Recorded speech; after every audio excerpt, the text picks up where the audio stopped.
Welcome to YouTube channel guys. आज के market के रिगार्डिंग वीडियो बनाया था। आई होप आप सब लोगों ने देखा होगा। अब एक बार के लिए देख लेते हैं क्या सिनेरियो है, ग्लोबल का क्या सीन है, डेटा बिल्डअप कैसे होके आया है और हमारा मार्केट में किस किस स्टॉक पे ध्यान देना है, मार्केट कैसे चल रहा है। तो देखिए, ग्लोबल का सबसे पहले सेटअप समझते हैं। कल फेड की मीटिंग का आउटकम आया।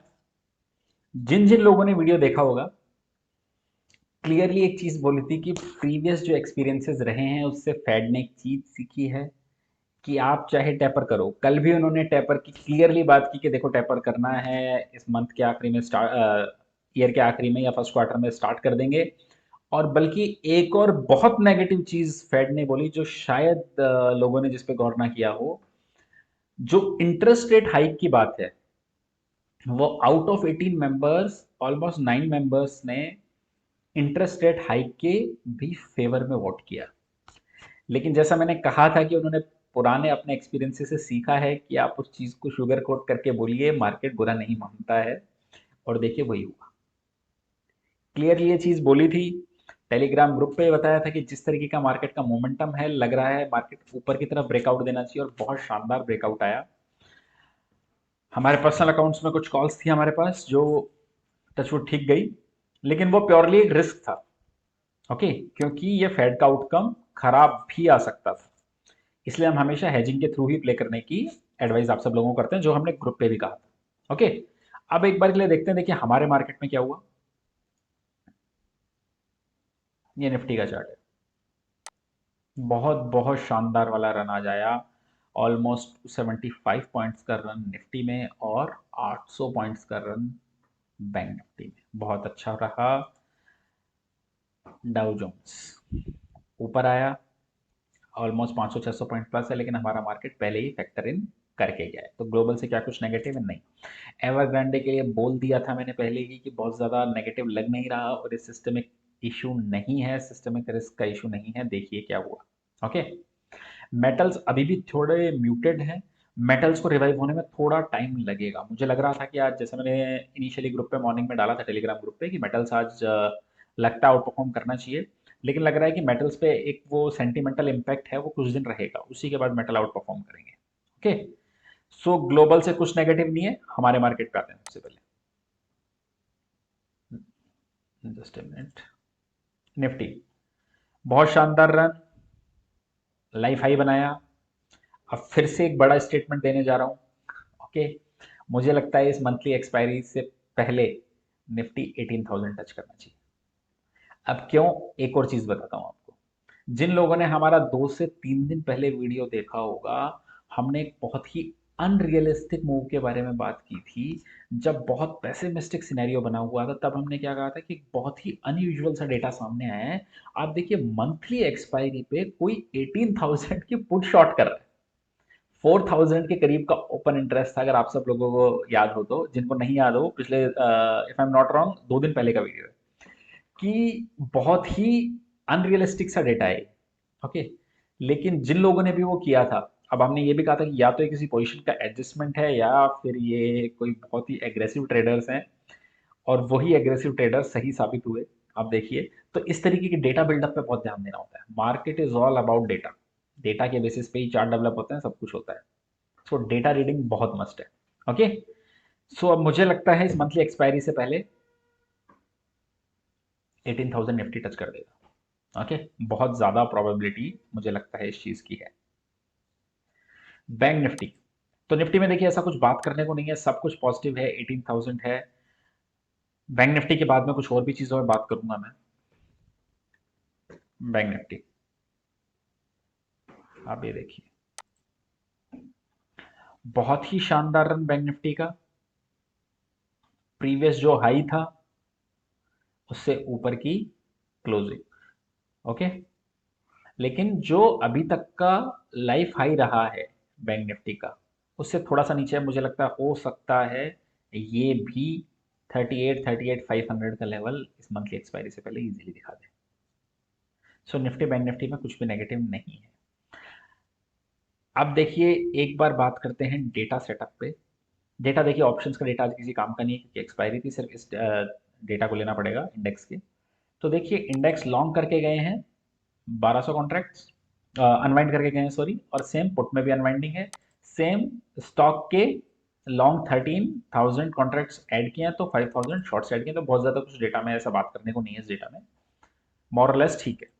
लेकिन आप एक चीज़ देखिए, इस एक्सपायरी में इस एक्सपायरी में मोस्टली जो डिसिप्लिन ट्रेडर्स हैं वो ट्रैप हुए हैं। देखिए, एक्सपायरी हमेशा मार्केट आपको आपके पेशेंस का, आपकी स्ट्रेटजीज का टेस्ट लेता है। जैसे हम भी कुछ स्ट्रेटजीज पे काम कर रहे थे, इस मंथ में वो स्ट्रेटजीज, कुछ स्ट्रेटजीज फेल हो गई हैं। ओके, कुछ अभी तक भी काम कर रही हैं। जो स्ट्रेटजीज पिछले 6-8 महीने से बहुत अच्छा काम कर रही थी एल्गो हमारी, वो इस मंथ में फेल हुई। कुछ स्ट्रेटजीज जो पिछले 2-3 साल से बहुत अच्छा काम कर रही थी, उनका टेस्ट हुआ इस बार। तो सेम उसी तरीके से आप देखिए, जो डिसिप्लिन ट्रेडर हैं, जो एक कॉल बाय के अगेंस्ट में एक कॉल हेज करते हैं, या एक 1:2 हेज करते हैं, सब ट्रैप हुए हैं। आप स्टॉक का नाम लीजिए, एक एक स्टॉक 10-10, 15-15, 20-20, 30-30%, 2-2, 3-3 दिनों में चल रहे हैं स्टॉक्स। तो टफ मार्केट है डिसिप्लिन ट्रेडर्स के लिए। जो रैंडम ट्रेडिंग लगा रहे हैं, अगर उनका सही साइड चला जाता है लग, तो ठीक है। अदरवाइज ये डिसिप्लिन ट्रेडर के लिए भी टफ मार्केट है, ये ध्यान रखिएगा। सिर्फ जो इन्वेस्टर्स हैं उनके लिए एकदम, ये समझ लीजिए, इन्वेस्टर्स डिलाइट मार्केट है, पर ट्रेडर्स को थोड़ी डिफिकल्टीज आ रही हैं। ओके, जैसे कि आप ये देखिए, डीएलएफ क्या हुआ है इस स्टॉक में, आप ये देखिए, 300 से 400 within 3 days. Godrej properties, n number of stocks हैं, एन नंबर ऑफ स्टॉक्स हैं। और अगर अभी भी आप देखेंगे तो मुझे लगता है कुछ भी नहीं हुआ है निफ्टी रियलिटी में। मैं निफ्टी रियलिटी का आपको मंथली चार्ट खोल के दिखाता हूँ, कुछ भी नहीं हुआ है। 2000, आप सारे इंडेक्सेस का लेवल देखिए, वो कहाँ से कहाँ पहुंच चुके हैं, सब अपने लाइफ हाई को क्रॉस कर रहे हैं। ये निफ्टी रियलिटी इंडेक्स है, ये कहाँ पे था और अभी कहाँ पे है, कुछ भी नहीं हुआ है इस इंडेक्स में, कुछ भी नहीं हुआ है। ओके, सो रियल एस्टेट एक और अगर आप मुझसे पूछेंगे, मैं अपना ओपिनियन दूं, तो मुझे ऐसा लगता है कि इंडेक्स कोई बहुत बड़ी बात नहीं है, बहुत जल्दी, जैसा देखिए अनयूजुअल डेटा वहां दिखा था इस मंथली एक्सपायरी में, सेम दिसंबर सीरीज में भी वैसा अनयूजुअल डेटा हमें दिखा था। बट वो थोड़ा ज़्यादा ही ऑप्टिमिस्टिक हो जाएगा, पर मुझे लगता है जल्दी ही ये इंडेक्स 20,000 के लेवल टच करेगा। Okay, I am not saying कि ये 1 महीना 2 महीना में हो जाएगा, बट वो लेवल आने चाहिए। उसके बाद मुझे लगता है कि थोड़ा कॉशियस होना चाहिए। ओके, बीच में अप एंड डाउन्स आएंगे, पेशेंस हमारे टेस्ट होंगे, सो उनके लिए हमें प्रिपेयर रहना है। ओके, अब आ जाते हैं कौन कौन से स्टॉक्स पे हमें ध्यान देना है। आज जो बहुत ही जबरदस्त वाला ब्रेकआउट आया, वो आया यूनाइटेड स्पिरिट्स में, मैकडॉवल में। ओके, मैं इसका डेली कैंडल चार्ट खोलता हूँ, ये देखिए आप, ये अपने लाइफ हाई को क्रॉस किया है, मल्टी मल्टी ईयर्स हाई को क्रॉस करके आज इसने क्लोजिंग दी है। बहुत ही शानदार ब्रेकआउट है। अगर देखिए, अब ये जो क्या होता है, जब ऐसे ब्रेकआउट होते हैं, इसका मतलब ये नहीं है कि एक ही दिन में स्टॉक चल जाएगा। ओके, हो सकता है थोड़ा टेस्ट करेगा, यहाँ पे कंसोलिडेट करेगा। अब जिन लोगों को मैकडॉवल्स याद है, उन लोगों को ये भी याद होगा कि एक वॉल्यूम कैंडल के बाद में इसी मंथ हमने ये भी बताया था कि जब ऐसा प्रीवियस में हुआ है यूनाइटेड स्पिरिट्स में, तो 20 to 25% का रैली मिलता है। लेकिन उसमें थोड़ा टाइम लगता था, इस बार बहुत ही जल्दी हो गया। ओके, इसलिए हम भी ट्रैप हुए आज इसमें। हमने 700 की कॉल लॉन्ग लेके उसके करस्पॉन्डिंग कुछ कॉल शॉर्ट मार रखी थी, तो हमें आज माइनर लॉसेस में वो पोजीशंस कट करनी पड़ी। तो ऐसा होता है इंडेक्स स्टॉक्स में। सो आप ये देखिए, बहुत ही शानदार ब्रेकआउट है, मुझे लगता है आप लोग इसको लेके रखिए स्टॉक को। आपका एसएल होना चाहिए। अब आ जाइए आप इसके एसएल में वीकली बेसिस पे।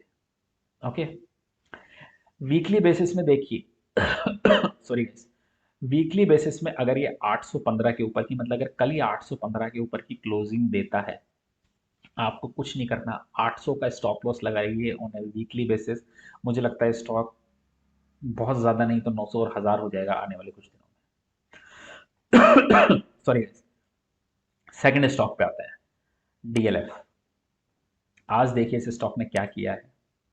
सेम मैं इसका भी वीकली चार्ट खोलना चाहूँगा, वीकली खुला हुआ है इसका। आप ये देखिए, ये 2009 और 10 के वीकली रेजिस्टेंसेस को क्रॉस कर रहा है ये स्टॉक। मेरे पोर्टफोलियो में काफ़ी नीचे से है stock, if I am not wrong 280 270 के लेवल से ले रखा है कि डार्क हॉर्स हो सकता है, ध्यान रखिएगा। बहुत शानदार चल सकता है अगर ये वीकली क्लोजिंग 400 के ऊपर की देता है। 521 तक कोई रेजिस्टेंस नहीं है इस स्टॉक में, इस स्टॉक पे भी आपको ध्यान देना है। मैं आज थोड़े पोजिशनल कॉल्स की बात कर रहा हूँ। ओके, तीसरे स्टॉक पे आते हैं। ये दोनों हो गए पोजिशनल्स कॉल। अब आ जाइए आप ट्रेडिंग कॉल्स पे। डिक्सन टेक्नोलॉजीज बहुत अच्छा ब्रेकआउट। अब इसके बाद में जो सीधा रेजिस्टेंस लेवल आता है वो आता है 4500 और 4600। तो मुझे लगता है यहाँ से 45 और 4600 यहाँ पे क्रॉस करना चाहिए। बहुत ही शानदार वॉल्यूम के साथ ये ब्रेकआउट आया है। 45 4600 इजीली जाना चाहिए इस स्टॉक को। ओके, लास्ट स्टॉक आएगा एक्सिस बैंक।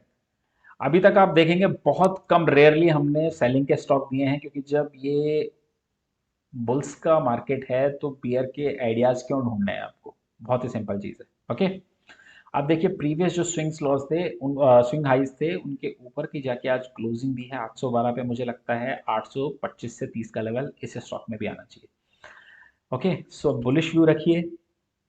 बहुत ज़्यादा अननेसेसरी शॉर्ट करने की ज़रूरत नहीं है मार्केट को। अगर आपको डाइजेस्ट नहीं होता है कि मार्केट इतना बढ़ गया है, तो अपनी पोजीशन साइज कम कीजिए, ताकि आपको रिस्क कम रहेगा तो आपकी डाइजेशन पावर बढ़ेगी। ये समझ रहे हैं आप इस चीज़ को। हम लॉस तो डाइजेस्ट कर लेते हैं, लेकिन प्रॉफिट डाइजेस्ट नहीं होता है। अपनी डाइजेशन पावर बढ़ाइए प्रॉफिट की थोड़ी। ये बुल मार्केट है, और पिछली बार जब बुल मार्केट आया था तो निफ्टी 4 टाइम्स हुआ था। Okay, 4 to 5 times easily.